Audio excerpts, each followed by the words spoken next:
Les 20 et 21 juillet, l'US Laval tir à l'arc organisait la 3e manche du championnat de France Division 1 à l'Huisserie.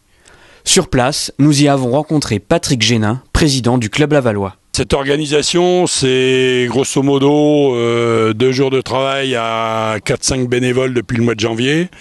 Et c'est 50 bénévoles depuis lundi, mardi, jusqu'à dimanche soir pour mettre tout ce terrain en place, regrouper le matériel, le mettre en place, le faire vivre, puisque on vit au rythme de la compétition, et puis assurer la restauration et la buvette, ce qui est quand même pas négligeable avec cette canicule qu'on a eue pendant tout ce week-end. 190 athlètes présents, donc une petite vingtaine ont participé soit aux Jeux Olympiques, soit à des championnats du monde.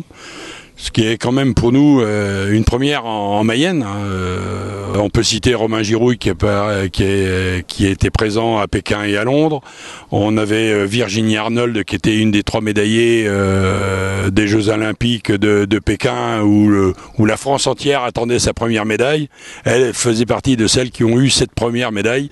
On avait quand même aujourd'hui vraiment des archers de très très haut niveau et avec des performances qui étaient quand même relativement intéressantes pour l'avenir. 2 étapes, une première étape le samedi où il y a eu toute une qualification en tir individuel et derrière des duels dos à dos en individuel, et dimanche une compétition par équipe, donc 3 tireurs par équipe qui vont s'affronter pour trouver leur place dans le tableau final qui donne le titre de champion de France par équipe de club de première division qui aura lieu à Saint-Avertin le 1er septembre.